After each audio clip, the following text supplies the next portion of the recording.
Guys, welcome back to my channel. My name is Abiola, and in today's video we'll be recreating the dress on the right hand side. My recreation is the one on the left.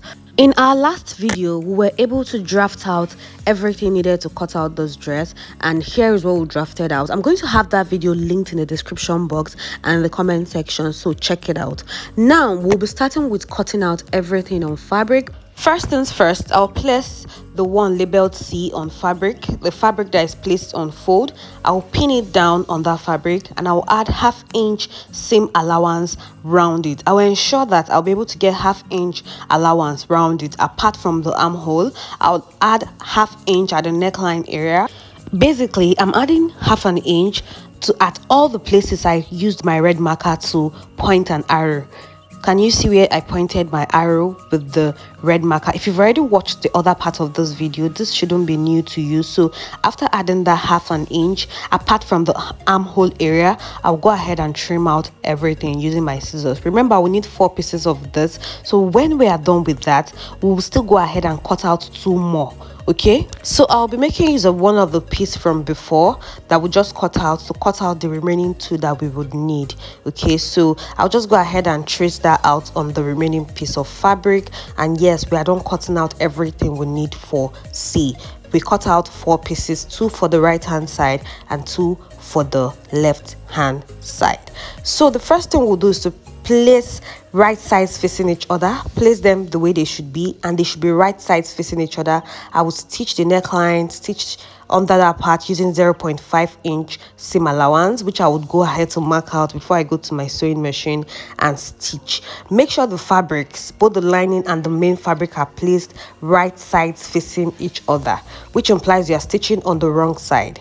Mark out your 0.5 inch seam allowance at the neckline area and at that curved part. Okay, then you will head over to your sewing machine and stitch them down. Here is what I have, guys. When I was done stitching them down, I'll go ahead now and trim off all the excess allowance that I can find. I'll also go ahead to notch it so that it lays nice and flat when I flip it over and I go to my ironing table to iron it down. Here is what I mean by notching. You will make use of your scissors to make slight incisions on the fabric, and you should make sure that you do not tear your seams, because this can lead to the fact that you tear your seams. Okay, just go ahead and notch, and after notching, flip it over. When you're done flipping it over, then proceed to your ironing table to iron it properly. Okay, so here am I flipping it over like I said, and here am I on my ironing table trying to iron everything flat, because the neatness of your outfit depends on how well you iron this thing properly. Okay, I am also going to use hemming gum to make it lay flatter. Okay, hemming gum will just help with the edges, it will make everything neater. So I'll just place hemming gum at the edge and be careful so that it doesn't hold places that it's not supposed to hold, and I will calmly iron the points I need it to gum together. Okay, I just hope I'm explaining this thing in a way that you can understand, but I'm going to place it where at the joint where I want it to be, then iron it carefully. Now I'm going to go ahead to place that aside, and now I'm going to go ahead to cut out B. This fabric is placed on fold, which implies that I'm going to be able to cut out 2 pieces first, which will be the main fabric. Okay, so I'll pin it down and add 0.5 inch at the top area, which I already used my red arrow to indicate. Then I'll go ahead and cut that out.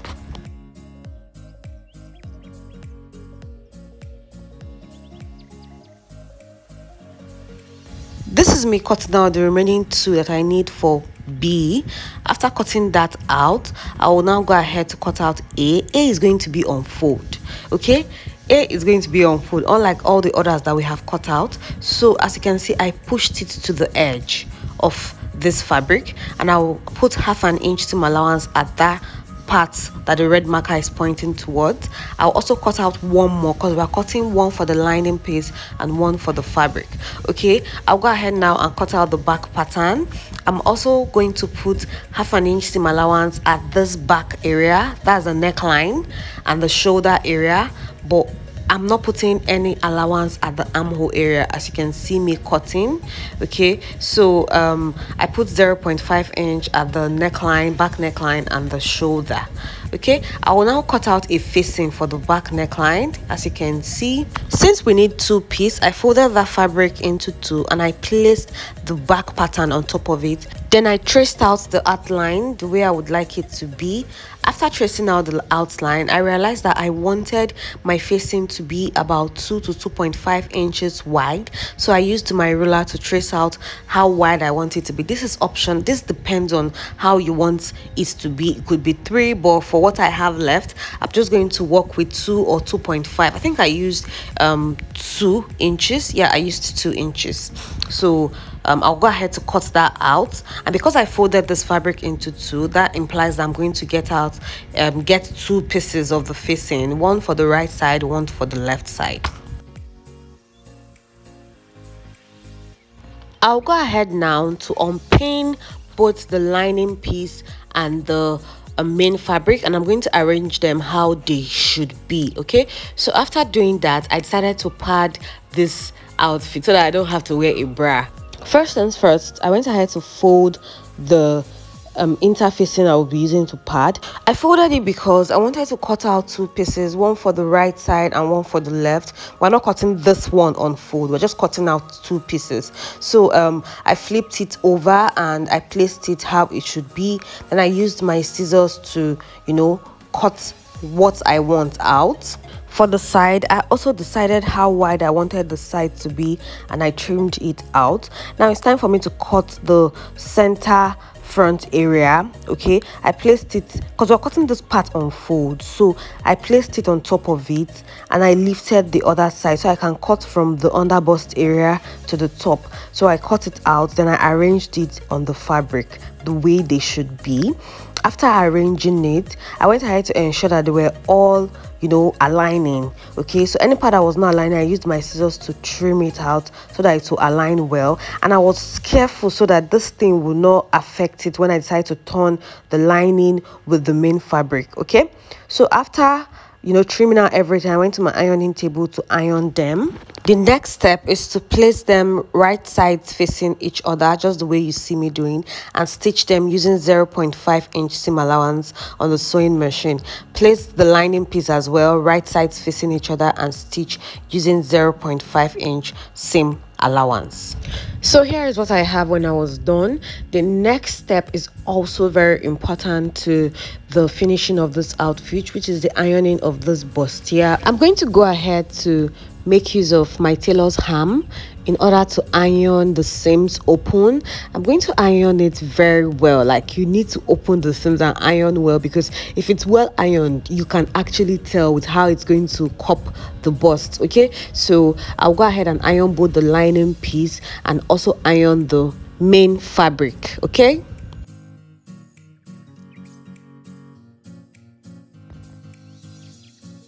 now let's work on the back.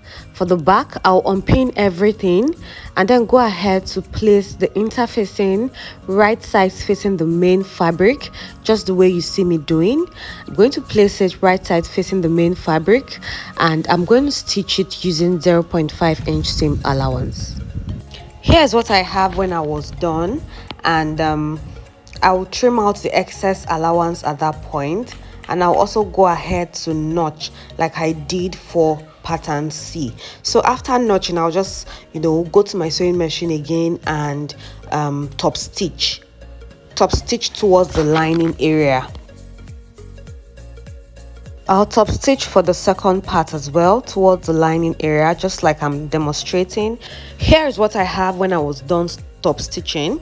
So I'm going to use my hemming gum to iron the neckline so that it lays nice and flat. Be careful when using your hemming gum so that it gums exactly what you want it to gum and exactly where you want it to gum, because sometimes it could just, you know, if you don't place it properly, it could just gum whatever you didn't ask it to gum in the first place. So just be patient with this step. Okay, so you remember this part we ironed earlier with our tailor's ham? I'll go ahead to trim off the excess allowance at that point, and I'll go ahead to notch as well. Do that for the lining and the main fabric. Now let's go to the main fabric that we padded. We're going to fold it into two and notch the midpoint. After notching the midpoint, we'll go ahead now to try to fix the keyhole part of this dress. We are going to fix the keyhole part from that midpoint, hence why we notched it in the first place. So from that midpoint, you arrange the two keyhole area on top of it and you pin them down. Then you head over to your sewing machine and stitch it down in place with just a little bit of allowance, probably 0.25, okay, just to hold it down in place. After holding it down in place, I'll go ahead to place the lining piece on top of it, and I'll go ahead to pin it down, and I'm going to make sure everything aligns, the joints. I'll ensure that everything aligns. I'll pin them down and head over to my sewing machine and stitch that part using 0.5 inch seam allowance.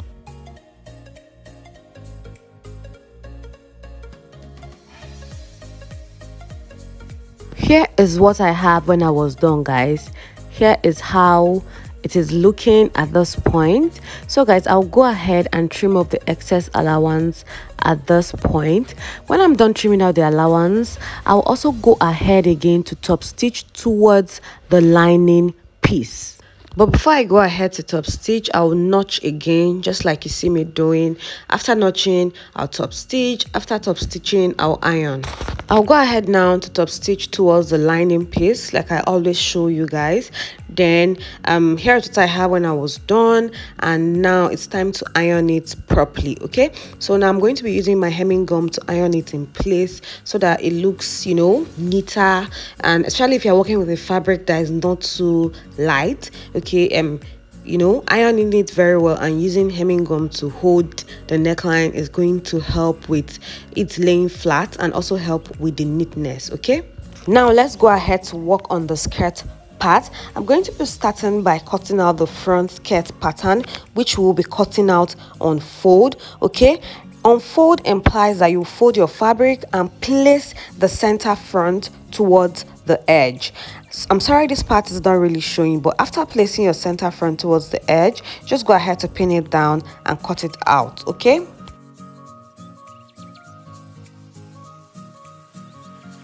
now let's go ahead to cut out the back part. For the back part as well, we are going to fold the fabric as well. After folding the fabric, unlike the front pattern, we're cutting two pieces of this and we're not cutting it on fold. Okay, just cutting out two pieces of this. Okay, by folding you already achieve cutting two pieces.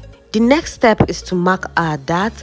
My nipple to nipple is 8 divided by 2 is 4, so I'll mark 4 and take ½ inch on both sides. The length of my dart is 5 inches and I would connect that. Guys, let me just say something. I explained how to take your dart when I was drafting the pattern in the previous video, so I would suggest that you go ahead to watch that video so that this video doesn't get too long. So I'm going to go ahead to also mark the dart of the top part.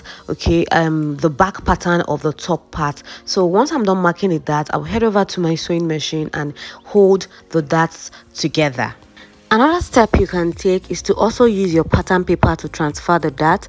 Like, you place the paper on top of it and use your pins to transfer the dart. Okay, on my sewing machine, here is how I'm going to be holding my dart in.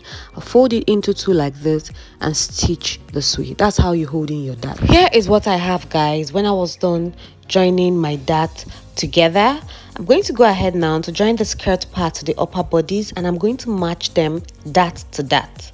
Okay, so that the dart aligns when I'm not done joining. So to join the skirt and the bodice part, I'm going to go to my sewing machine to stitch them using 0.5 inch seam allowance. I will also pin down the back part as well, right sides facing each other, just like you see me doing. Okay, and I will ensure that the darts align before heading to my sewing machine, and I'll stitch them using 0.5 seam allowance.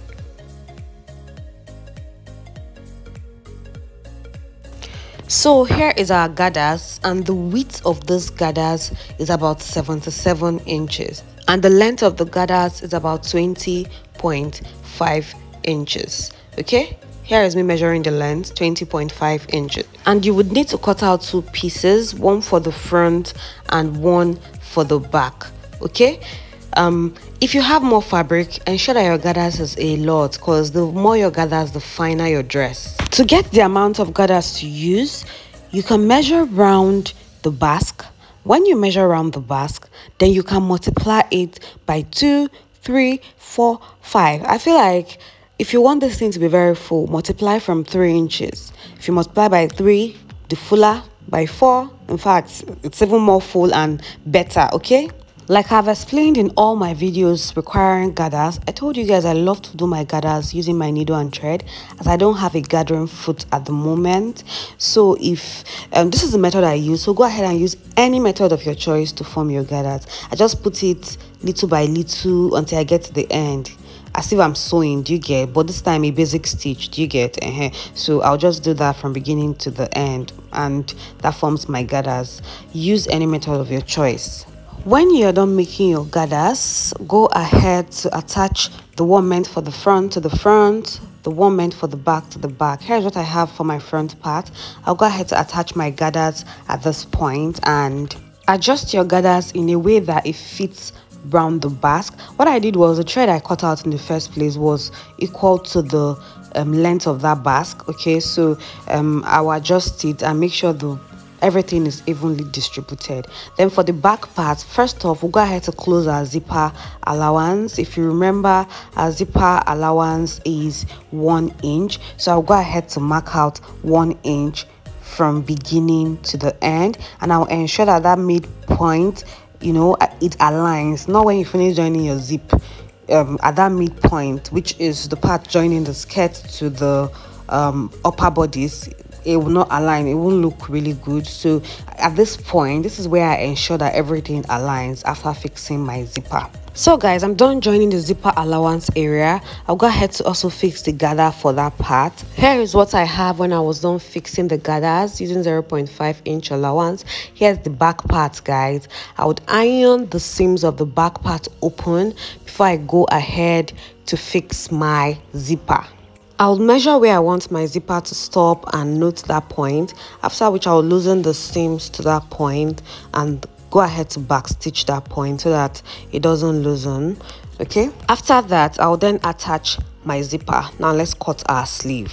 So I have this leftover fabric that I'll be working on. I'm going to show you now how I folded the fabric, because we're cutting out the 2 sleeves together. Okay, so let me open the fabric, the full fabric, and show you how I folded it into 2.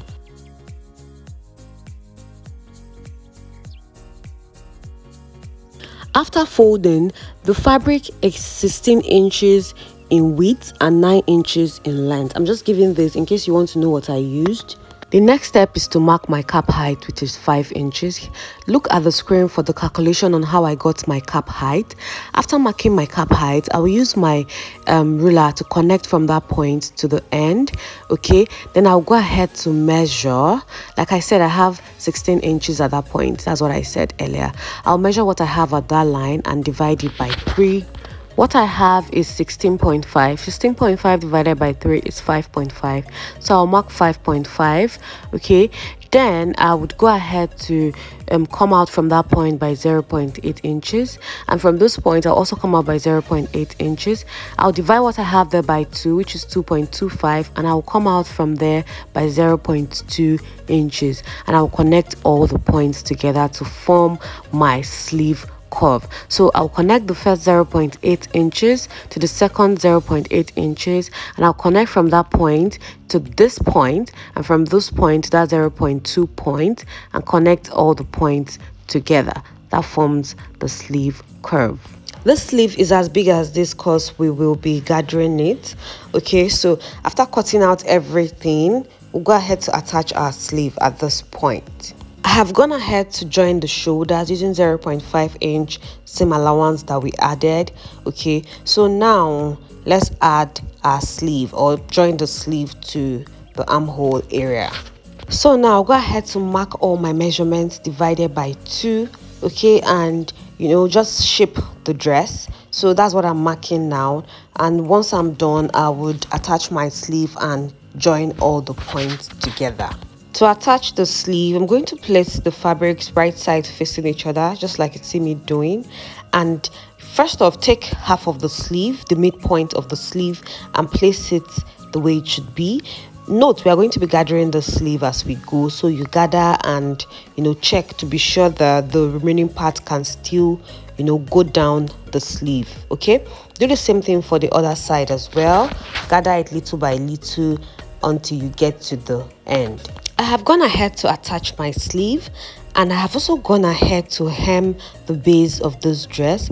Apart from hemming the base of the dress, I have also gone ahead to create a channel that I will pass my elastic on the sleeve. Okay, yeah, so here is what it looks like, and this is enough to pass in 0.5-inch elastic. And to get the size of elastic I'm working with, I'll just place this on my arm, and whatever I have is what I would use to pass in my elastic. I have two, so I'll go ahead to use my safety pin to pass in the elastic, and that is the end of this tutorial. And at this point, if you haven't subscribed, do well to hit the subscribe button, turn on notification bell so that you'll be the first to get any tutorial I post on this space. Bye.